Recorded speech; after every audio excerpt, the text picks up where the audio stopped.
Shalom Aleichem. Gracias por acompañarnos. Su servidor Moshe aquí Ben Abraham, transmitiendo desde Ciudad Colón, Cantón de Mora, provincia de San José, República de Costa Rica, en la América Central. Muchas gracias por acompañarnos. Hoy, 9 de Ab, un día de ayuno universal para todo Am Israel, para todo el pueblo judío. Costumbre, ya ley que se ha fijado como tal desde hace muchos siglos, e inclusive antes de la destrucción del primer templo, ya el 9 de Ab era una fecha que tenía implicaciones de alguna forma, pues no tan, no tan positivas para nuestro pueblo, por el hecho de que fue el 9 de Ab cuando nuestros ancestros en el desierto recibieron el decreto de que la generación que había salido de Egipto no tendría el mérito de entrar a la Tierra Santa, a Eretz Israel. Una de las cosas que dicen los sabios es que el propósito del ayuno no es el solo hecho de aguantar hambre, tampoco por medio de esta afligir el cuerpo. También podría ser otra razón, causarse un estado de aflicción. Eh, como sí lo es el día de Yom Kippur. El día de Yom Kippur dice, y afligirán sus almas, en este caso, pues tanto ayunos como estos, ayunos menores, llámese 17 de Tammuz, Tisha B'Av, inclusive es un ayuno menor, porque no es un ayuno fijado por la Torá, sino que es un decreto de los sabios, a saber, de los profetas, lo cual le da una autoridad, pues, casi de Torá. El propósito del ayuno, el propósito de buscar estas aflicciones, eh, es es encaminarnos hacia el arrepentimiento por medio del análisis de nuestras malas acciones y las malas acciones de nuestros padres que dieron al traste con esta consecuencia, con un castigo divino, con un decreto divino, del cual pues todavía hasta nuestros días, hace 1954 años que estamos sin templo, y todavía no lo hemos logrado reconstruir. Sergio Andrés, gracias por acompañarnos, de verdad aprecio mucho tu atención. Y pues bueno, entonces, definitivamente, el análisis de las malas acciones, la introspección, como hemos dicho en otras oportunidades, es el ICAR del ayuno. ICAR es lo más importante, lo primordial, la razón de ser del ayuno. ¿Será la merma de lo carnal para hacer prevalecer lo espiritual? Sí, vamos a llegar ahí. Dame unos minutos y seguramente llegaremos ahí porque hay parte de eso que estás mencionando.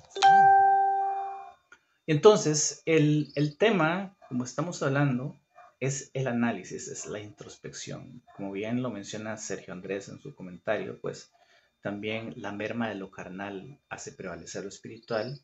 En concepto, lo espiritual está separado de lo físico de alguna forma, siendo que, no obstante, se afectan unos a otros. Ahora, nosotros en los ayunos creemos que perdemos grasas corporales y también nuestra sangre se ve afectada.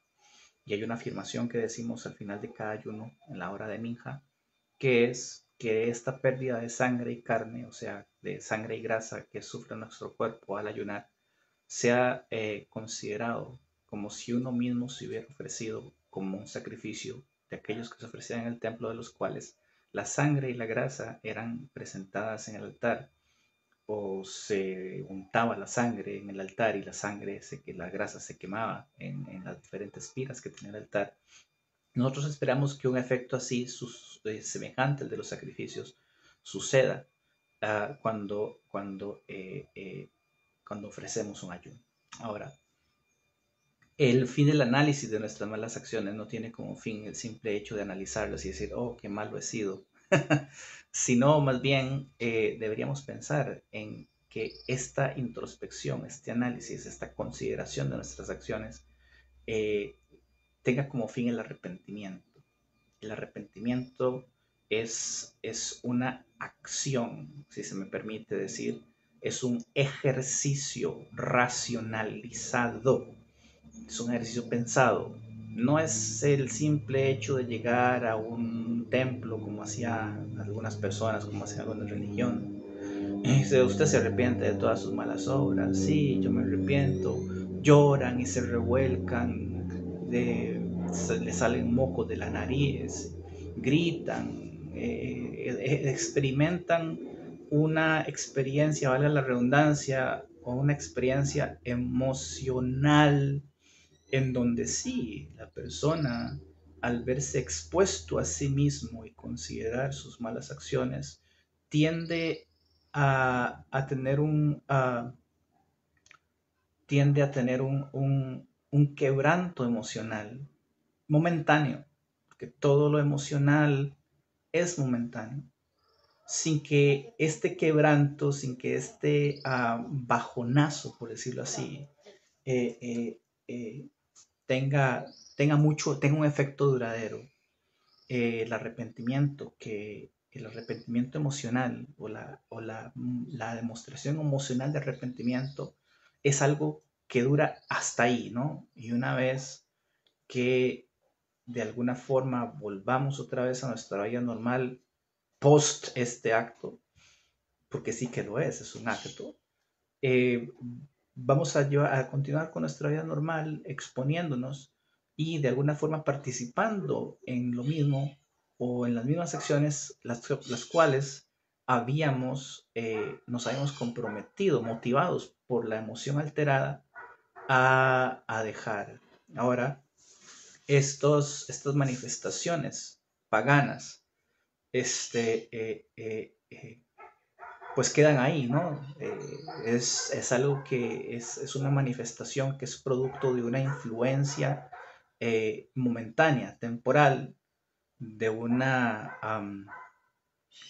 de una estimulación de los sentidos, de la psique, en donde por medio de promesas, de castigos futuros y de eternidades, de tortura en algún infierno imaginario, la persona se asusta o considera que el sacrificio masoquista de un semidios trastornado y esquizofrénico vale la pena para hacer ese despliegue de emociones. En el judaísmo no pasa así. Nuestro arrepentimiento no es emocional. Nuestro arrepentimiento no se demuestra en el momento y requiere todo un proceso. De la pregunta de si pecan los judíos. Claro que sí pecamos constantemente. Sería absurdo pensar que un ser humano, que una criatura no está sujeta a lo que nosotros entendemos como pecado. Créeme que vos que me estás escuchando, que esta palabra pecado a mí no me gusta. Yo prefiero la palabra transgresión cuando estamos hablando de la Torá. Ahora, muchos de los pecados que religiones cristianas definen como tales, pues son conductas anti-Torá.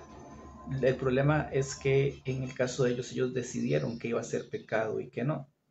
Por eso la palabra pecado queda corta. En hebreo es het. Tenemos la palabra pesha, tenemos het, tenemos abón y tenemos pagam. Todo esto tiene que ver con dañar, tiene que ver con rebelarse, tiene que ver con ser indiferente, con ser negligente. Sí, son acciones que tienen un nivel de afectación directa sobre los mandamientos que Dios, que Hashem nos ha ordenado. Para empezar, el proceso racional del arrepentimiento, la persona necesita reconocer que ha pecado o que ha sido rebelde o que ha cometido una transgresión. Si una persona no entiende qué es una transgresión, pues no va a poder arrepentirse de esta.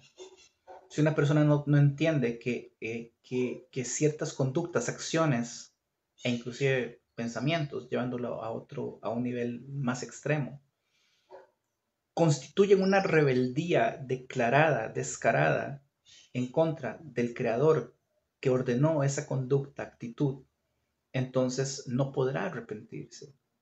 Es decir, siendo que la Torá fue ordenada al pueblo judío, los 613 mandamientos de la Torá, de los cuales salen todas las halajot existentes, habidas y por haber, una persona no podrá arrepentirse a menos que le haya sido, que tenga responsabilidad u obligación, vinculancia de observar estos mandamientos. Entonces, el arrepentimiento del que estamos hablando en este momento es el que tiene que ver con el compromiso de la observancia de la Torá. Yo no puedo ordenar a una persona que no está obligada a abstenerse de comer ciertas comidas a que se arrepienta de comer esas comidas. Yo no puedo decirle a una persona que no está obligada al Shabbat que se arrepienta de no haber guardado Shabbat.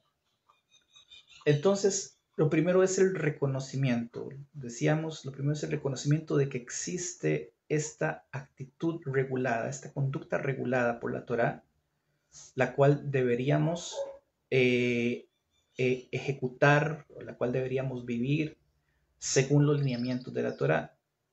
Si alguna conducta que yo muestre está en contra de la Torá y yo no conozco que esta conducta es contraria a la Torá, pues lo primero que debería hacer es informarme, lo primero que debería hacer es educarme para saber mis obligaciones en cuanto a la Torá. El estudio de la Torá es algo que no se acaba nunca. Entonces la persona tiene que estar en constante recapitulación, repaso, revisión de los mandamientos para saber cuáles son sus obligaciones, para que en caso de transgredir alguna de estas, tenga la oportunidad de entender que cometió una transgresión y pueda arrepentirse de ella. Una vez que entendemos y reconocemos que hemos cometido una transgresión, una vez que hemos hecho este proceso educativo para saber, oh mira, mezclar carne con leche está prohibido, pero no solamente mezclar carne con leche o cocinar carne con leche o comer carne con leche o inclusive sacar provecho de carne con leche, sino utilizar utensilios de uno o de otro para preparar uno u otro. Si un judío fuese descuidado y negligente, de tal manera que con el mismo cuchillo que parte el queso, parte la carne, eso requiere un ejercicio de arrepentimiento. Eso requiere que la persona entienda que el utensilio X que se usa para preparar ya lácteos o ya cárnicos no debe utilizarse para preparar su contrario y que si él o ella han cometido tal acción, deberían arrepentirse de esta y no volver a hacerlo. No puede saber la persona que mezclar, que utilizar el mismo utensilio está prohibido en carne y leche, a menos que lo estudie.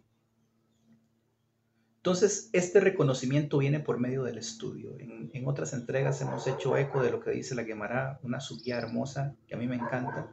Está en el Tratado de Brajot y que completamente derriba la tesis de que hay pecados o que hay transgresiones o que hay personas que son tzadikim en diferentes niveles. Lo que quiero decir con esto es que si una persona entiende que no ha cometido una transgresión de la cual merezca un castigo, esta persona definitivamente es un ignorante y debería estudiar la Torá. Estoy sintetizando lo que dice la sugía.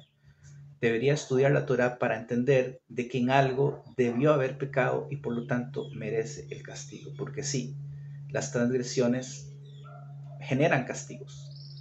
Ahora, a nivel filosófico podrías pensar que Hashem te está castigando. Si vos crees que Hashem te está castigando, que Dios te mandó un castigo directamente a vos por haber transgredido una de sus leyes, vos debes ser una persona muy grande, de la cual Dios necesita castigarte directamente.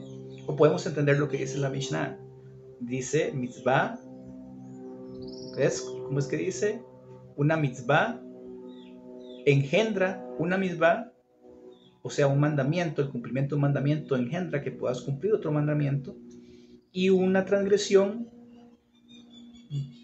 genera otra transgresión. O sea, si transgrediste una vez en una cosa, vas a seguir transgrediendo. ¿Por qué? Porque sahar mitzvah mitzvah. La recompensa de un mandamiento, de la observancia de un mandamiento, es tener la oportunidad de observar otro mandamiento, y el castigo por una verá es una haberá. O sea, el castigo por haber transgredido es que vas a seguir transgrediendo.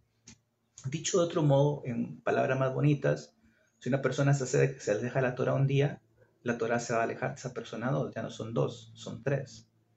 Pero son tres para la persona y son dos por cada uno de esos días. Son seis. Y así, o sea, lo que quiere decir esta metáfora es que una vez que te alejas de la Torah, vas a seguir alejándote de la Torah hasta que no hagas una decisión, hasta que no tomes una decisión, no lleves a cabo una acción activamente con el fin de lishbot, de regresar a la Torah nuevamente para cumplir sus mandamientos. Entonces es muy bonito pensar que tal vez alguien pueda decir, oh, wow, hoy no tengo nada de qué arrepentirme. Siempre, siempre vamos a tener de qué arrepentirnos. Y si vos crees que no tenés nada de qué arrepentirte, es porque te falta Torah. Te falta Torah para entender de que sí, sí tenés algo de qué arrepentirte. Besrat Hashem, que sea lo mínimo, pero siempre, siempre, siempre. Por eso el arrepentimiento es un ejercicio constante. Por eso confesamos nuestros pecados con la fórmula que está en el Sidur, una fórmula muy general. Los sabios la idearon, ahorita vamos a ver por qué. Para que la persona constantemente esté confesando sus transgresiones. ¿Por qué? Porque nadie puede decir, oh, wow, hoy no transgredí. El momento en que uno piensa eso, ese pensamiento mismo es una transgresión que demuestra que uno no estudia Torah a conciencia. Luego de que la persona se ha enterado y de que sabe que ha cometido una transgresión, el siguiente proceso en dirección hacia el arrepentimiento, el siguiente paso, es confesar el pecado. Es decir, reconocer que una persona cometió una transgresión y decir, yo cometí esta transgresión, estoy al tanto de que cometí esta transgresión, estoy al tanto de las reglas que violenté al transgredir este mandamiento, y me comprometo públicamente, o me comprometo delante de Hashem, o me comprometo conmigo mismo, porque antes la confesión se hacía en público. Antes, cuando vos cometías una transgresión por inadvertencia, no por negligencia, sino porque no sabías, no conocías que la conducta estaba regulada y por lo tanto la omitiste, fuiste negligente. Entonces, hubieras tenido que agarrar un chivito o un corderito y llevarlo al templo. Y ya la gente sabía que cuando llevas un chivito, un corderito al templo con ciertas características, ya la gente sabía que era porque habías cometido una transgresión y que ibas al templo a buscar arrepentimiento, a buscar expiación. Ya, todo un proceso. Ya, mira, ahí va con el chivito. ¿Quién sabe qué? Como decimos en Costa Rica, ¿quién sabe qué torta se jaló? ¿Sí? Y eso te exponía. Y cuando llegabas al templo, ¿qué crees? Tenías que presentarte delante de un Cohen y el Cohen iba a degollar el animalito en aras de expiar por la transgresión que habías cometido. ¿Y qué crees? Cuando le hacía la semija al animalito, tenías que ponerle la mano encima al animalito en la cabeza, ibas a tener que declarar lo que habías hecho. ¿Para qué? Para alcanzar la expiación. Después de eso, la persona era prácticamente incluida en un sistema de rehabilitación total. ¿Para qué? Para que no volviera a cometer esa transgresión. O sea, un sistema de estudio intensivo sobre la transgresión que había cometido para así no volver a hacerla, con el favor del cielo. Hoy día, y después de muchos siglos, los sabios temieron y pensaron, pues si ponemos a la gente a confesar sus cuitas públicamente, nadie las va a confesar y nadie se va a arrepentir.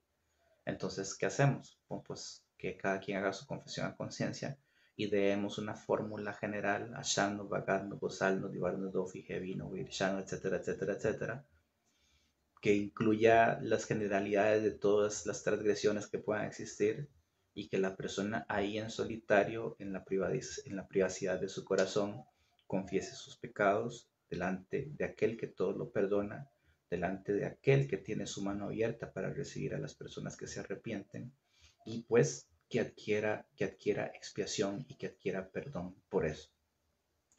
Hay transgresiones que no se solucionan tan fácil. Muchas gracias a todos los que se nos están uniendo a esta transmisión en directo. De verdad vi la necesidad de hacer esto así porque casi se nos acaba el ayuno y el arrepentimiento es un tema medular en el día de ayuno. ¿Y qué pasa con las transgresiones Ben Adam Lejaveró entre el hombre y su prójimo? ¿Qué pasa cuando una persona ofende el honor o el pecunio de su prójimo? ¿Se soluciona esto con simplemente llegar y decirle a Hashem, Ribono Shel Olam, le debo plata a Rubén y algún día le voy a pagar? O Ribono Shel Olam, mentí de fulano de tal, o dije la lashon hara, chisme de algo que no me constaba, etcétera, en perjuicio de terceros y ya eso queda ahí. Pues no. En ese caso vamos a tener que ir hacia nuestro acreedor. Vamos a tener que ir a buscar a la persona a la que le falté el honor y pedirle perdón también a esa persona, sabiendo que Hashem en su infinita misericordia puede perdonarme. Pero el perdón o la aceptación de mi arrepentimiento no va a ser completo, sino hasta que yo vaya donde mi acreedor y le diga, mira, te debo dinero, voy a pagarte, y que lleguemos a un arreglo. Que yo apacigüe a la persona a la que le falté el honor, la cual dije un testimonio falso, o a la persona que avergoncé también, porque avergonzar a una persona diciendo sabios que es equivalente a matarle. Entonces debería yo dirigirme a esa persona y pedirle perdón y decirle, mira, falté contra vos, cometí una transgresión contra tu honor, contra tu pecunio, y pues pido de verdad, sinceramente, que me perdones. Y yo tengo que hacer ejercicios para convencer a esa persona, o sea, ejercicios espirituales, ejercicios de piedad, para convencer a esa persona de que en verdad lamento lo que le hice. Y por ejemplo, no volver a hablar de la Shonjara ni de esa persona ni de nadie. Eso es solo un ejemplo. Una vez que se han hecho que se han tomado estos dos pasos, primero el estudio y reconocimiento e identificación de la conducta ilegal ¿cómo se dice? La conducta que violenta, que transgrede, y luego de que he confesado esta conducta con el fin de no volver a repetirla, pues sigue una vida entera de, de, de compromiso para no volver a cometer esa acción. Quiere decir, mi arrepentimiento y mi estudio son garantía de que no voy a volver a cometer esa transgresión. Esperamos que sí. Pero hay ciertas actitudes, ciertas conductas que no son naturales y por las cuales sentimos debilidad de forma innata. Tenemos una predisposición a adquirir y a practicar estas conductas. En ese caso deberemos ser más cuidadosos para no volver a incurrir en esas faltas, porque constantemente estamos siendo probados. El universo ha sido hecho con el único fin de probarnos. Y ciertamente la inclinación al mal que es inherente a la naturaleza humana no es un demonio, no es un ángel, no es un agente externo, como dirían practicantes de ciertas religiones por ahí. Es que el diablo me tentó. Eso es patético, porque el diablo no tienta. Es que un demonio me posee y por eso. La forma en la que nosotros lo entendemos es un poco, aporta un poquito más de responsabilidad capital. Porque si bien es cierto, la inclinación al mal es inherente a la naturaleza, es la inclinación al mal, la naturaleza humana tiene dos inclinaciones. Sigue siendo parte de tu naturaleza. Es decir, cuando cometemos una acción antijurídica, llámese ilegal, llámese pecado, llámese transgresión, esta acción antijurídica surge de nosotros mismos, a menos que sea un estado de excepción, porque hay personas que cegarán la vida de su prójimo por el puro placer de hacerlo, mientras que hay una persona que en virtud de su derecho de defenderse podrá sin querer acabar con la vida de otra persona. Son dos casos diferentes. No podemos decir, por ejemplo, que la apetencia por comidas que no son kosher son producto de que el vendedor de comida no kosher vino aquí a mi puerta a venderme esa comida, sino que es parte de mi naturaleza. Yo pasé por el lugar donde estaba la comida que no es kosher, sentí apetito, sentí deseo de comer ese alimento y terminé comiéndolo, lo cual significa una transgresión. En casos como ese, el estudio no basta. En casos como este, el compromiso con no volver a hacerlo no basta. En casos como este, la declaración y la confesión de haberlo hecho antes no es suficiente para no volver a hacerlo. Hace falta que la persona le dé un giro diametral, astronómicamente opuesto a esa conducta y se aleje de ella tanto como le sea posible. Rabbi Maimónides dice que si bien es cierto todas las conductas humanas, hablando de midot, hablando de deot, de ideas, de comportamiento, de rasgos de carácter, me gusta utilizar esa traducción. Rabbi Maimónides dice, hay rasgos de carácter en los cuales uno puede ser equilibrado. O sea, no puedes ser tan tacaño que no vayas a dar dinero nunca a una causa, a una persona que lo necesite, pero tampoco puedes ser tan desprendido como para deshacerte de tus pertenencias en beneficio de un tercero hasta vos quedarte sin nada. Shulchan Aruch dice que una persona que da todas sus pertenencias y todas sus ganancias y toda su hacienda y todas sus propiedades, las reparte en tzedakah. Shulchan Aruch dice que no se le puede dar tzedakah a esa persona. ¿Por qué? Porque uno tiene que ser comedido, ¿no? Tiene que ser comedido. No puedes afligirte con ayunos constantemente, pero tampoco tenés que comer tanto que atentes contra tu salud, sino que vas a comer lo estrictamente necesario para poder vivir. No puedes, no puedes privarte de comodidades al punto de vivir como un indigente, pero tampoco tenés que asegurarte tantos lujos que te olvides, que te hagan olvidar más bien que la vida por este mundo es transitoria. No puedes guardar silencio para siempre, pero tampoco puedes hablar tanto como para que termines pecando, sino que simplemente tenés que hablar lo estrictamente necesario para decir tengo hambre, me duele, vamos a rezar. Pero hay un rasgo de carácter del que Rabbi Maimónides dice, hay que alejarse de este y hay que irse al otro lado. Y esto es la persona que tiene problemas de ira, por ejemplo. Si una persona sabe que tiene problemas de ira y que sabe que cualquier cosa le enoja, no debería procurar o buscar situaciones, conversaciones, en las que, en las que de antemano sabrá que podría enojarse, sino que tiene que huir de eso a toda costa. Si un caballero sabe que tiene debilidad por las damas, debería casarse con su esposa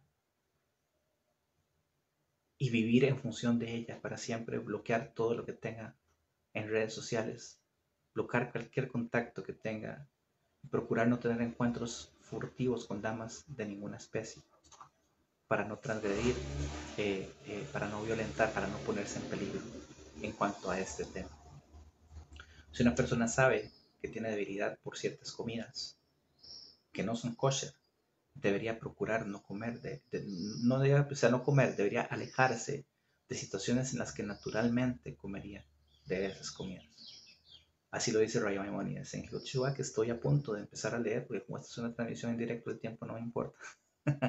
Claro, ahorita terminamos porque hay que rezar minja, pero básicamente estoy haciendo un resumen de lo que estoy por empezar a compartir en esta transmisión en directo. Una vez que la persona tenga esa conciencia, que tenga este temor a pecar, ¿por qué decimos temor a pecar? Porque nos da miedo pecar, porque sabemos las consecuencias nefastas, sabemos lo destructivo que el pecado puede ser. Y no es uno en particular, son todos. Toda actitud pecaminosa, toda actitud violentativa de los principios de la Torá es destructiva en sí misma y puede causar destrucciones grandes. Prueba de eso es que hoy, 1954 años después de la destrucción del templo, por nuestros pecados, lo más santo que podía existir en esta tierra, lo más cerca de Dios que alguna vez la humanidad estuvo, no está entre nosotros. Y decimos a la hora de confesar la destrucción del templo, ¿por qué? Por nuestros pecados no se ha reconstruido el templo. Por nuestros pecados y los pecados de nuestros padres. Si hay una transgresión que es la peor de todas, que es hablar cosas que no son, la lashon hara, difamación, desacreditación, mentira, chisme, eh, difamación, mentira, chisme, desacreditación, hablar cosas que no son, o sea, ponerle más a la verdad. Todo eso tiene que ver con la lashon hara. El Hafetz Haim logró identificar 31 mandamientos, de los cuales 17 son lotase, que están relacionados con la lashon hara, y que algún día vamos a hacer un programa de esto y vamos a ir a ver la fuente escritural de cada uno de estos mandamientos. Y esto el Hafetz Haim lo hizo con el único fin de que lográramos identificar estas conductas que son consideradas la lashon hara para que las evitemos, para que conozcamos cuáles son exactamente y no las practiquemos. Y la lashon hara, como cuenta la historia de Kamsa Bar Kamsa, eso es lo que lo que va al traste con la destrucción del segundo templo y lo que no permite que construyamos el tercer templo en este momento. Raya Maimónides, Hilchot Shuvah, me parece que es Sefer Maada, si no me equivoco, Sefer Ahava. Veamos, es que estaba viendo los comentarios muy bonitos. Leyes de arrepentimiento se encuentra en Sefer Yesodejat, en Sefer Maada. Sí, Sefer Maada de la Mishneh Torah de Raya Maimónides, leyes del arrepentimiento. Así para empezar, tal vez no logre abarcarlo todo, pero vamos a ver un poquito. Esta es la traducción al inglés de Rabbi Eliyahu Toger. Yo estoy traduciendo directamente del inglés, también estoy viendo el hebreo, por supuesto, pero pues es pues más rápido, ¿no? Si una persona transgrede cualquiera de los mandamientos de la Torah, ya sea un mandamiento positivo o un mandamiento negativo, ya sea voluntaria o involuntariamente, cuando se arrepiente y, y regresa de su actitud pecaminosa, deberá confesarlo delante de Dios, bendito sea, tal como está implicado en 5, 6 y 7 de Bamidbar.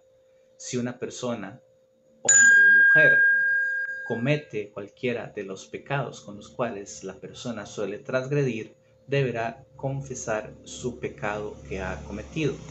Esto se refiere a una confesión verbal. Esta confesión es un mandamiento positivo, o sea, confesar la transgresión en aras del arrepentimiento es uno de los 613 mandamientos de la Torá.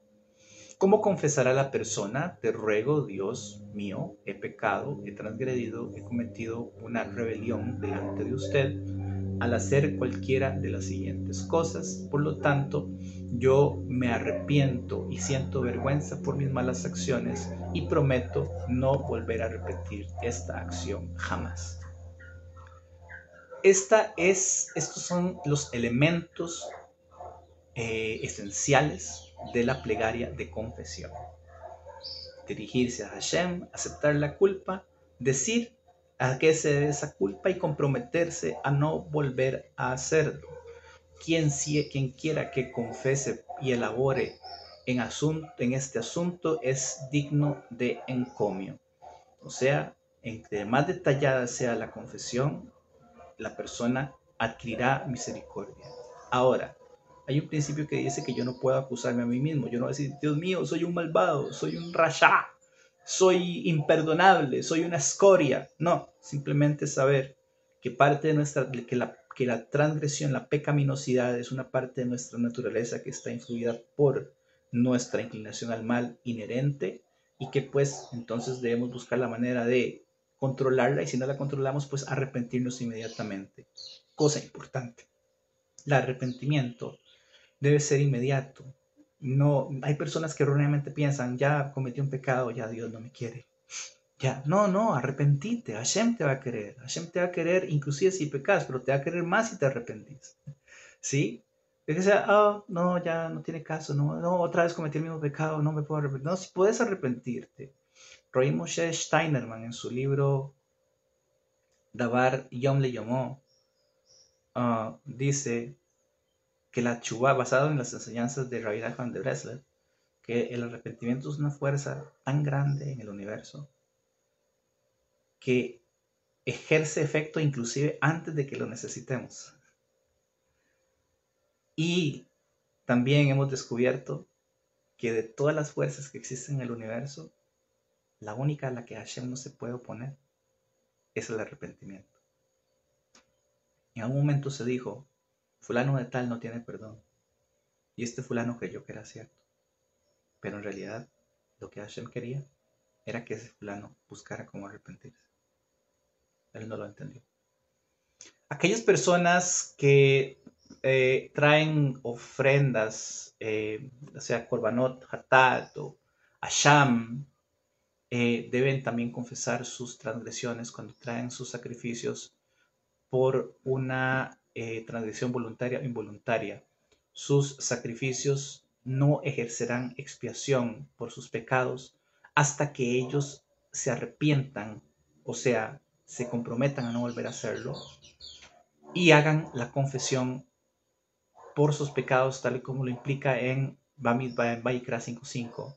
Confesarán y se comprometerán, confesarán el pecado que han cometido y se comprometerán para no comprometerse a volver a hacerlo.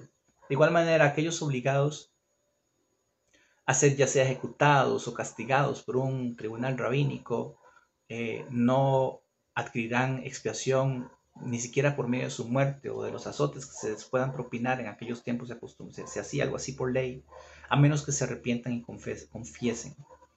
De igual manera, a una persona que le hace daño a su compañero o daña su propiedad, su pecunio o su honor o su integridad física, no alcanzará expiación aunque le pague lo que le debe, a menos que confiese lo que ha hecho y se comprometa a no volver a llevar a cabo tal acción como se implica de lo que ya hemos mencionado en Bamidbar, cualquiera de los pecados del hombre. Halajá 2. Debido a que el chivito que se envía a Azazel expía por Israel, el Cohen Gadol confiesa sobre él como un vocero por todo Am Israel en la ceremonia Yom Kippur. Entonces él dice de esta manera, Vayikra dice que la confesión se hace así: confesará sobre el animalito los pecados de los hijos de Israel. El chivito enviado a Azazel expía por todas las transgresiones. En la Torá, tanto las severas como las más livianas, aquellas violentadas intencionalmente y aquellas hechas sin intención, aquellas en las que el transgresor está consciente y en las que no está consciente, todas son expiadas por el chivito de Azazel. Esto aplica únicamente si la persona se arrepiente. O sea, una persona, bueno, hoy mandan el chivo de Azazel, todo bien. Tienes que arrepentirte también si sabes que se está mandando el chivo de Azazel. Evidentemente eso no pasa en estos tiempos. Raymond Moniz codificó la Mishneh Torah para cuando vivamos en Eretz Israel nuevamente, cuando está el templo funcionando. Pero esa es la idea, o sea, inclusive en aquellos tiempos en los que teníamos Yom Kippur con todo el servicio que se hacía en el Beit HaMikdash, la persona necesitaba arrepentirse. Esto aplica si únicamente si se arrepiente. Si no se arrepiente, entonces el chivito de Azazel no causa ningún efecto. ¿Cuáles son las transgresiones livianas y las severas? Las severas son aquellas en las que la persona es responsable o debería ser castigado con ejecución por parte de un tribunal rabínico o con muerte en manos del cielo, lo que llamamos karet. Falso y innecesario, juramentos falsos e innecesarios son consideradas también transgresiones severas, aunque estas no son castigadas con karet. O sea, juramento falso es mentir, es la shonjara. La violación de otras prohibiciones y la falla a llevar ciertos mandamientos positivos no son castigables con caret, son considerados entonces transgresiones leves. En el presente, o sea, hoy día que no tenemos templo, que no existe, no hay altar para expiar, y no queda nada más para nosotros. Esta es una hermosa reflexión de Rabbi Maimónides. No nos queda absolutamente nada más que el arrepentimiento. Antes teníamos chivos, que Corban Minjá, que el templo, que el altar, que llevábamos, que la sangre, todas estas cosas bonitas que existían en los tiempos de los templos. Hoy no tenemos altar para expiar, no tenemos altar de incienso, no tenemos lejabanim, solo nos queda el arrepentimiento, es lo único que nos queda. La tshuvá expía, el arrepentimiento en hebreo tshuvá expía por todos los pecados. Inclusive una persona que ha sido tan malvada a lo largo de su vida, se arrepiente en el momento final de esta, no se le recordará ningún aspecto de su maldad. Según entendemos de las palabras del profeta, la maldad del malvado no hará que tropiece en el día en que él se arrepiente de su maldad. Se arrepienta, perdón. La esencia de Yom Kippur expía por aquellos que se arrepienten. Como está escrito, este día expiará para ustedes. Necesitamos comprometernos al arrepentimiento. Necesitamos, con el favor del cielo, entender por qué nos estamos arrepintiendo y de qué debemos arrepentirnos. ¿Cómo debemos arrepentirnos? ¿Delante de quién? ¿Y por qué? Todas estas son preguntas que surgen de la racionalización. Insisto, lo he dicho en otras oportunidades y aprovecho otra vez la coyuntura para reafirmarlo. El judaísmo no es una religión de una fe ciega. La palabra emuná ni siquiera quiere decir fe. Emuná quiere decir fidelidad. Nosotros que somos maminim, o sea, personas que practicamos la emuná, es que somos fieles. Somos fieles a las palabras de la Torá que fueron pronunciadas por Hashem mismo, que nos fueron dadas directamente de Hashem.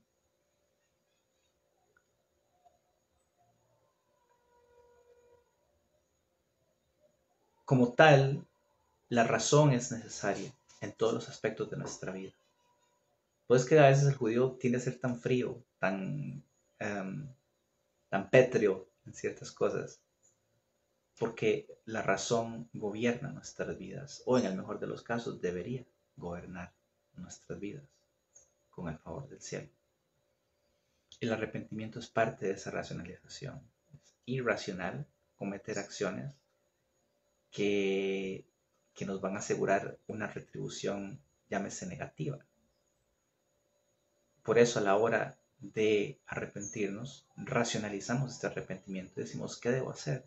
No basta con solo decir, no lo vuelvo a hacer, no lo vuelvo a hacer. No, tienes que comprometerte a no volver a hacerlo, tienes que saber cómo hacerlo.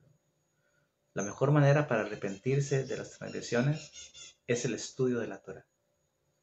El estudio de la Torá aclara la mente, nos da lucidez en el pensamiento, nos hace entender nuestro propósito en la vida y nos da motivo para cumplir con ese propósito. El estudio de la Torá es lo único a lo que las fuerzas de Sitra Hará se opondrán por todos los medios, con toda su fuerza. ¿Por qué? Porque es gracias al estudio de la Torá que aprendemos cómo comportarnos y de esta forma vamos quitando negatividad del mundo, elevando la creación para el propósito de su existencia. Yo soy Moshe aquí en Abraham. Muchas gracias por tu atención. Si nos acompañaste hasta acá, recordad que en YouTube hay dos botones, uno de suscribir y otro de una campanita. Si haces clic en el botón de suscribirte, nos haces un gran favor, porque así nuestra comunidad se hace más grande, como ha estado sucediendo día a día desde que empezamos con este proyecto. Y si le das a la campanita, pues evidentemente vas a recibir notificaciones de contenido de contenido como este que vamos a estar subiendo en el futuro. No importa que tus comentarios sean negativos, inclusive hasta las muestras de hate nos hacen crecer con el favor del cielo. Así que con tu hate nos estás ayudando. Cuanto y más si nos dejas comentarios positivos sobre este programa, sobre este proyecto. Si te gusta, si no te gusta, si tienes inquietudes, sugerencias, preguntas, dudas, consultas, todo eso es bienvenido y estamos comprometidos a responder todos los comentarios que nos dejen, aunque estos sean inclusive de hate, porque es una forma de agradecerte, nos estás ayudando a crecer. Si nos ves en Facebook, pues reaccionar, comentar, compartir y así podemos llegar a más personas y hacemos que la comunidad se haga más grande. Tenemos nuevos proyectos entre manos, Besrat Hashem, pero pues necesitamos contar con cierta audiencia para poder llevarlos a cabo y pues contamos con tu apoyo para eso. Suscribir, me gusta, seguir, todo eso nos ayuda mucho y en realidad a vos que nos estás escuchando no te cuesta nada, solamente un clic, nada más. Y así nos apoyas en este proyecto de difusión de Torah en español entendible para todos. Muchas gracias por tu atención. El ayuno está a punto de terminar. Estamos a tan solo 3 horas de terminar el ayuno de Besrat Hashem. Esperamos ver la reconstrucción de nuestro templo, el fin del exilio, la reconstrucción de Jerusalén y el reinado de nuestro Mesías pronto y en nuestros días. Hasta entonces, éxitos, prosperidad, bendiciones, salvación, buenas noticias, buenos anuncios para nosotros y para todo Am Israel. Muchas gracias.